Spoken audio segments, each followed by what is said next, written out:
Assalamualaikum warahmatullahi wabarakatuh. Eh, Perkenalkan, nama saya Arya Pratama, BP 17110097. Eh, Di sini saya akan menjelaskan tentang mata kuliah Desain dan Manajemen Jaringan Komputer. Adapun tugas yang saya ambil dari mata kuliah ini yaitu tentang desain jaringan Universitas Trunojoyo Madura. Eh, saya akan menjelaskan tentang landasan teorinya. Jaringan komputer menjadi suatu teknologi yang wajib digunakan oleh semua lapisan masyarakat, termasuk juga Universitas Trunojoyo Madura, untuk membuka diri dan mengembangkan diri dalam menghadapi era teknologi. Jaringan komputer menawarkan kemudahan bagi suatu instansi, terutama di dalam melakukan telekomunikasi, baik di dalam internal instansi tersebut, misalnya jaringan LAN dan WLAN, maupun ke dunia luar, misalnya jaringan internet. Universitas Trunojoyo Madura sebagai pengguna sistem jaringan komputer sudah seharusnya melakukan kajian tentang sejauh mana kinerja jaringan komputer yang telah diterapkan tersebut, sehingga dapat melakukan perencanaan instansi jaringan komputer dengan baik untuk menjaga kualitas jaringan komputer tersebut. Selanjutnya itu latar belakang. Universitas Trunojoyo Madura sebagai pengguna sistem jaringan komputer seharusnya melakukan kajian tentang sejauh mana kinerja jaringan komputer yang telah diterapkan tersebut, sehingga dapat melakukan perencanaan instalasi jaringan komputer dengan baik untuk menjaga kualitas jaringan komputer tersebut. Karena tanpa kajian dan perencanaan jaringan yang jelas akan berakibat pada menurunnya kualitas layanan, misalnya koneksi sering terputus, lambat, dan lain sebagainya. Dan ujung-ujungnya pasti dapat menurunkan kinerja sivitas akademika di lingkungan Universitas Trunojoyo Madura sendiri. Dapat dilihat di sebelah kanan, yaitu inilah desain jaringan Universitas Trunojoyo Madura. Baiklah, selanjutnya itu komponen-komponen jaringan komputer. Yang pertama yaitu personal komputer atau PC. PC adalah seperangkat peralatan komputer yang digunakan oleh suatu orang atau pribadi. Komputer jenis PC ini berfungsi mengolah data input dan menghasilkan output data informasi sesuai dengan keinginan pengguna. Yang kedua yaitu workstation. Workstation adalah komputer yang memanfaatkan jaringan untuk menghubungkan komputer tersebut dengan komputer lain atau menjalankan tugas pemrosesan. Tugas pemrosesan seluruhnya dilakukan oleh server, sehingga beban pemrosesan dan lalu lintas network terpusat pada server. Istilah workstation juga sering disebut sebagai CLIENT. Selanjutnya itu komputer server. Komputer server adalah komputer yang melayani permintaan komputer klien dengan menyediakan berbagai sumber daya seperti memori yang lebih besar, hard disk dengan kapasitas lebih tinggi, printer yang bisa digunakan bersama-sama, dan lainnya. Selanjutnya itu hub. Hub adalah komponen jaringan komputer yang memiliki colokan atau port. Jumlah portnya ini mulai dari 8, 16, dan 24 sampai 32 port. Pada umumnya, hub digunakan untuk menyatukan kabel-kabel network dari setiap workstation, server, atau perangkat lainnya. Selanjutnya itu switch. Switch pada prinsipnya sama dengan hub, bedanya switch lebih pintar daripada hub karena mampu menganalisa paket data yang dilewatkan padanya sebelum dikirimkan ke tujuan. Selain itu, switch juga memiliki kecepatan transfer data dari server ke workstation atau sebaliknya. Selanjutnya itu NIC atau Network Interface Card. NIC atau yang bisa disebut LAN card ini adalah sebuah kartu yang berfungsi sebagai jembatan dari komputer ke sebuah jaringan komputer. Komponen ini biasanya sudah terpasang secara on-board di beberapa komputer atau laptop. Selanjutnya itu konektor. Konektor digunakan sebagai sarana penghubung antara kabel dengan colokan NIC yang ada pada komputer Anda. Jenis konektor ini disesuaikan dengan tipe kabel yang digunakan, misalnya konektor RJ45 berpapasan dengan kabel UTP atau STP, konektor BNC atau T berpapasan dengan kabel koaksial, dan konektor ST berpasangan dengan kabel fiber optik. Selanjutnya itu kabel jaringan. Kabel jaringan kabel dalam sebuah jaringan digunakan sebagai media penghubung. Meskipun sekarang sudah ada teknologi tanpa kabel atau wireless, namun kabel masih sering digunakan karena mudah dalam pengoperasiannya. Ada beberapa macam tipe kabel yang bisa digunakan untuk membangun sebuah jaringan komputer. Seperti yaitu yang pertama, kabel twisted pair. Kabel twisted pair ini terdiri dari beberapa kabel yang saling melilit. Ada dua jenis kabel yang termasuk dalam tipe kabel ini, yaitu yang pertama shielded twisted pair atau STP dengan lapisan aluminium foil, dan unshielded twisted pair atau UTP. Kedua jenis kabel twisted pair ini pada dasarnya sama. Bedanya hanya kabel UTP rentan terhadap medan magnet atau voltase yang tinggi, sedangkan kabel STP tidak. Yang selanjutnya itu kabel koaksial. Tampilan fisik kabel ini terdiri dari kawat tembaga sebagai inti yang dilapisi oleh isolator atau dalam lalu dikelilingi oleh konduktor luar. Kemudian dibungkus dengan bahan semacam PVC sebagai lapisan isolator paling luar. Untuk penggunaan kabel koaksial ini sudah jarang digunakan karena pada umumnya orang membangun jaringan komputer dengan kabel twisted pair. Koaksial kabel terbagi menjadi dua, yaitu yang pertama thick koaksial. Biasanya digunakan untuk kabel backbone pada jaringan instalasi Ethernet atau gedung. Yang kedua, thin coax atau dikenal juga sebagai 10 base 2 adalah cocok untuk network rumah atau kantor dengan 2 atau 3 komputer. Selanjutnya itu kabel fiber optik. Kabel fiber optik adalah sebuah kabel yang terbuat dari serat kaca dengan teknologi canggih dan mempunyai kecepatan transfer data yang lebih cepat daripada kabel biasanya. Biasanya, fiber optik digunakan pada jaringan backbone atau tulang punggung karena dibutuhkan kecepatan yang lebih dalam dari jaringan ini.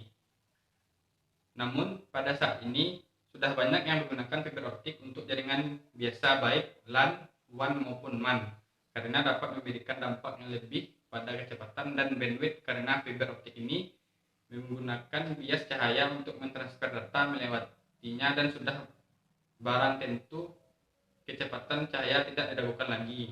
Namun untuk membangun jaringan dengan fiber optik dibutuhkan biaya yang cukup mahal dikarenakan dibutuhkan alat khusus untuk membangunnya. Baiklah, ini bisa dilihat dari sebelah kanan saya, itu ini gambar kabel jaringan. Selanjutnya itu router. Router memiliki kemampuan untuk menyaring atau memfilter data yang lalu lalang di jaringan berdasarkan aturan atau protokol tertentu, sama seperti hub atau switch. Router juga dapat digunakan untuk menghubungkan beberapa jaringan seperti jaringan modelan, MAN, bahkan WAN. Fungsi router yaitu yang pertama membaca alamat logika, IP address, source, dan destination untuk menentukan routing dari suatu LAN ke LAN lainnya. Yang kedua itu menyimpan routing table untuk menentukan rute terbaik antara LAN dan WAN. Perangkat di layar 3 OSI layar. Yang ketiga bisa berupa box atau sebuah OS yang menjalankan sebuah daemon routing interface Ethernet serial ISDN DDI. Yang selanjutnya itu repeater. Repeater bekerja pada layar fisik jaringan, menguatkan sinyal dan mengirimkan dari suatu repeater ke repeater lain. Repeater hanya berfungsi membantu menguatkan sinyal yang melemah akibat jarak, sehingga sinyal dapat ditransmisikan ke jarak yang lebih jauh. Fungsi dari repeater ini yaitu yang pertama memperluas sinyal dari server, yang kedua mengover daerah-daerah yang lemah sinyal dari server atau pemancar, yang ketiga mempermudah akses sinyal Wi-Fi dari server.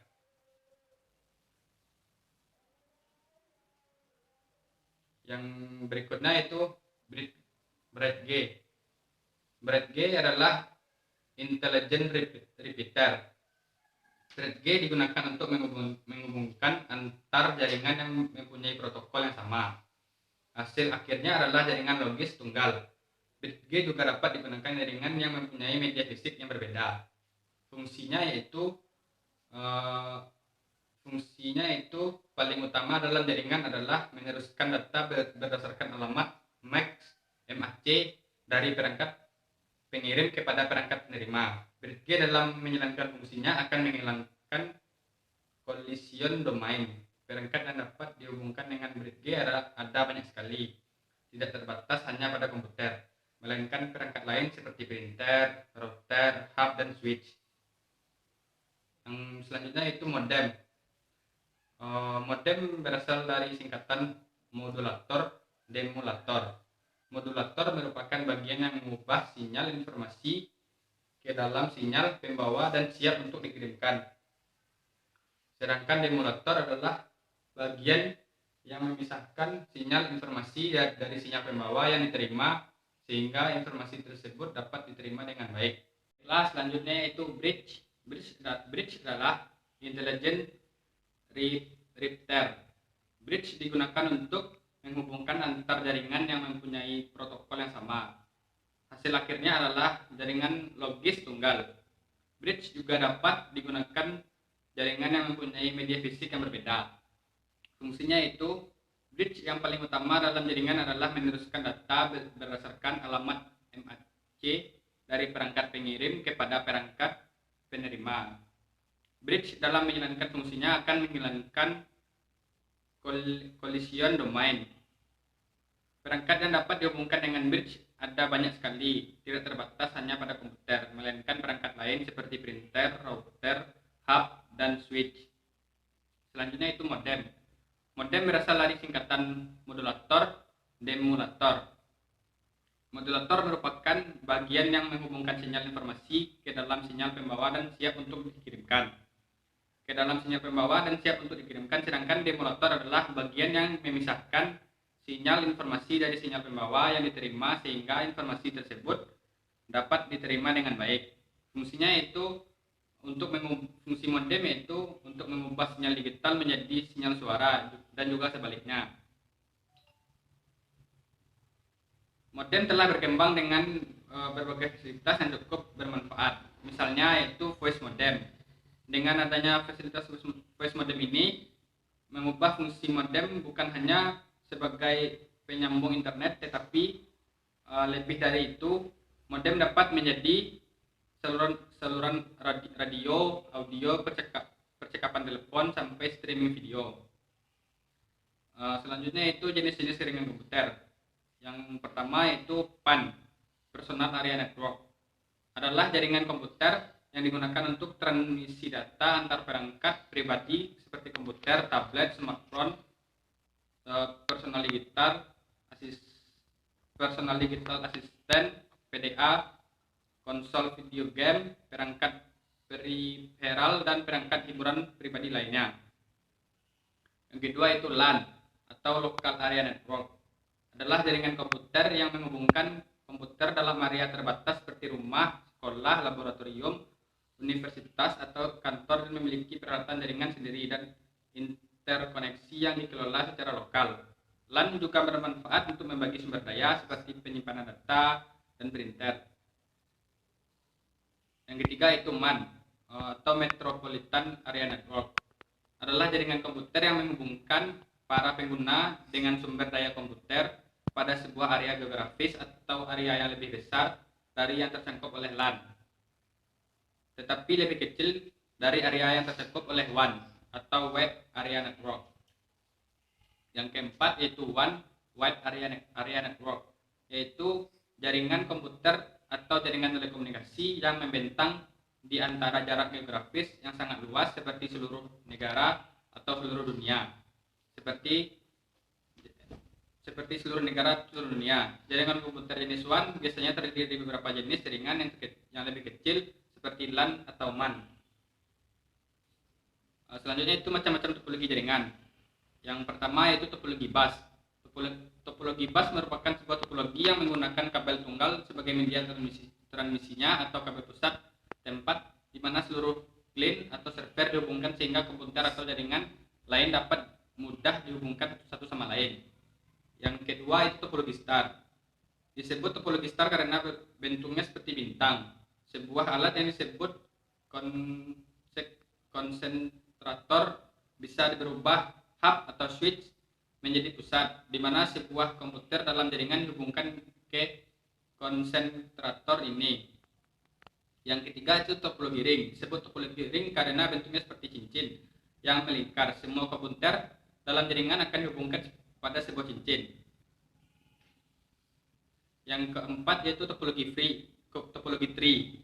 Topologi pohon adalah kombinasi karakteristik antara topologi star dan topologi bus. Topologi ini terdiri atas kumpulan topologi star yang dihubungkan dalam satu topologi bus sebagai backbone. Komputer dihubungkan ke hub, sedangkan hub lain dihubungkan sebagai jalur tulang punggung atau backbone. Media transmisi merupakan satu kabel yang bercabang namun loop tidak tertutup. Yang kelima topologi mesh. Topologi mesh adalah satu topologi yang memang didesain untuk memiliki tingkat restorasi dengan berbagai alternatif rute atau penjaluran yang biasanya disiapkan dengan dukungan perangkat lunak atau software. Yang keenam topologi pair atau peer. Yang keenam itu topologi peer to peer.